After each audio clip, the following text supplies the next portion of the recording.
নমস্কার বন্ধুরা, আমার চ্যানেল টুকুস কিচেনে আপনাদের স্বাগত। বন্ধুরা, আজকে ব্লুবেরি কেক রেসিপি নিয়ে এসেছি। তবে স্পঞ্জের রেসিপিটা আমি কিন্তু এর আগের ভিডিওতে শেয়ার করেছিলাম, তাই জন্য এর মধ্যে দেখাইনি। আর এটা এগলেস আছে, যদি রেসিপিটা দেখতে চাও তাহলে কমেন্টে জানাবে, তাহলে এগলেস ব্লুবেরি স্পঞ্জ কেক রেসিপির ভিডিও আমি সেপারেট বানিয়ে দেব। তো এটা 1 পাউন্ডের আছে। সবার প্রথমে এটাকে আমি 4টে লেয়ারে কেটে নিলাম। এই দেখো কত সুন্দর স্পঞ্জটা হয়েছে, একদম সফট হয়েছে, আর 4টে লেয়ার হচ্ছে, সুন্দর হাইটের হয়েছিল। তারপরে আমি ক্রাশটা রেডি করে নিচ্ছি, যেটা সোক করব স্পঞ্জের মধ্যে।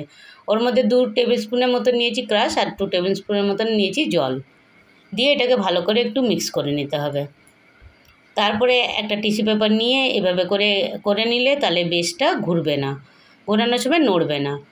আর বেশের প্রথমে কিন্তু একটুখানি ক্রিম দিয়ে দেবে, তাহলে স্পঞ্জটা বেশ স্টিক করে থাকবে। কোথাও ডেলিভারি দিতে গেলে বা এটা নিয়ে গেলে কোনো অসুবিধা হবে না। তারপর যে ক্রাশটা রেডি করে রেখেছিলাম জল দিয়ে, সেটাকে এইভাবে ব্রাশ দিয়ে সোক করে নিতে হবে। যেটা আমি নর্মালি একদম নর্মাল প্লেন ওয়াটার দিয়ে স্প্রে করি, কিন্তু এটা ব্লুবেরি স্পঞ্জটা আর ফ্লেভারটা চাই, তাই জন্য ফ্লেভারটা একটু ভালো করে দেওয়ার জন্য এভাবে স্পঞ্জটার মধ্যে সোক করে নিলে খুব ভালো টেস্টটা হয়। তারপরেও ক্রিম দিয়ে একটুখানি ক্রাশ দিয়ে দিচ্ছি, ক্রাশটা দিয়ে একটুখানি এটাকে মিক্স করে নিতে হবে। আবারও এভাবে করে ব্রাশ দিয়ে স্পঞ্জটাকে সোক করে নিতে হবে। স্পঞ্জটা সোক করা খুবই দরকার, নাহলে কিন্তু ক্রিমের দিয়ে এটা ড্রাই হয়ে যাবে, শুধু যদি সোক না করা হয়। তো যদি এমনি ক্রাশ দিয়ে না করতে চাও তাহলে নর্মাল ওয়াটার দিয়েও করতে পারো, তবে আমি এবারে ক্রাশ দিয়ে দেখালাম। আর পাশে আমার মেয়ে সমানে বলে যাচ্ছে, মা কী সুন্দর দেখতে, কী সুন্দর দেখতে, ওর পার্পল কালার খুব ভালো লাগছে। তারপরে ওকে বোঝালাম যে এটা ব্লুবেরি।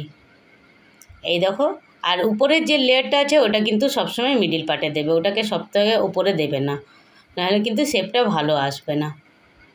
এভাবে করে পুরো লেয়ারটা সেমভাবে রিপিট করে নিয়েছি, আর প্রত্যেকটা সোক করেছি। অবশ্যই সোক করে নেবে বন্ধুরা। তারপরে এটাকে একটু পাতলা লেয়ার করে আমি একটা ক্রাম কোট করে নিচ্ছি। হালকা করে পাতলা করে কোট করে 10 মিনিটের জন্য আমি ফ্রিজে সেট হতে রেখে দিয়েছিলাম। তবে এখন ঠান্ডা আছে বলে বেশিক্ষণ লাগে না সেট হতে। তারপরে এই দেখুন, এটা উপরের ফিনিশিংটা দেবো বলে পাইপিং ব্যাগে অল্প করে ক্রিম নিয়ে আমি এটাকে কোট করে নিচ্ছি। তা পাইপিং ব্যাগে ইউজ করলে ক্রিমটাও বেশি হয় না, আর অল্পতেই হয়ে যায়। তো পেপারটা দিতে ভুলে গেছিলাম বলে টার্ন টেবিলটা ঘোরাতে অসুবিধা হচ্ছিলো, আবার দিলাম। এভাবে করে টিস্যু পেপার দিয়ে দিলে সেট হয়ে থাকে বেশ। তারপরে এই দেখুন, স্কোয়ার বোর্ডটাকেও দেখতে পাচ্ছেন হয়তো চেঞ্জ হয়ে গেছে। স্কোয়ার বোর্ডের যে উপরে স্টিকারটা হয় ওটা উঠে উঠে যাচ্ছিলো, তাই জন্য ভালো লাগলো না বলে আমি আবার রাউন্ড বোর্ডে এটাকে চেঞ্জ করে দিলাম। তারপরে এর মধ্যে ব্লুবেরি কালারটা হবে, তাই জন্য এইভাবে করে এফেক্ট দিচ্ছি। 2টো শেডেড কালার হবে, সুন্দর লাগবে দেখতে। এটা ব্লু কালার আছে একটুখানি, আর ওর মধ্যে দিচ্ছি পিঙ্ক কালার। দুটোই কিন্তু জেল কালার। ক্রিমের মধ্যে সবসময় কিন্তু জেল কালারটাই যায়। তারপরে একটা কোম নিয়ে এভাবে করে আমি সাইডে একটুখানি কোম করে দিলাম। তারপরে এর মধ্যে ড্রিপিংয়ের জন্য নিচ্ছি এখানে 1 চামচে নিউট্রাল জেল, আর 1 চামচে বড় চামচে নিচ্ছি জল। তার মধ্যে ব্লু কালারেরই ড্রিপিং করব বলে 2টো কালারকে মিক্স করে এই দেখুন ব্লুবেরির কালারটা করে নিলাম। এরপরে একটা পাইপিং ব্যাগের মধ্যে এটাকে ট্রান্সফার করে নিয়ে একদম খুব সরু করে মুখটা কেটেছি ব্যাগের। তারপরে এইভাবে করে ন্যাচারাল ড্রিপের মতন একদম সাইড থেকে একটু একটু করে দিতে থাকলে এটা হয়ে যাবে। তবে ক্যামেরার মুখটা কিভাবে ঘুরে গেছিলো বুঝতে পারিনি, যাই হোক। তারপরে বুঝতে পেরে এটাকে পরে ঠিক করেছি।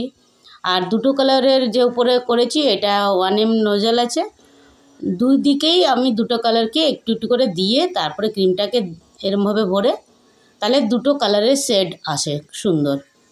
আমার পাইপিং ব্যাগটা একটু ছোট হয়ে গেছে, নেক্সট টাইম এবার বড় ব্যাগ কিনতে হবে। এইভাবে করে একদম রোজের মতন লাগে। 1M নোজেল দিয়ে এভাবে করে নিলে খুব সুন্দর লাগে।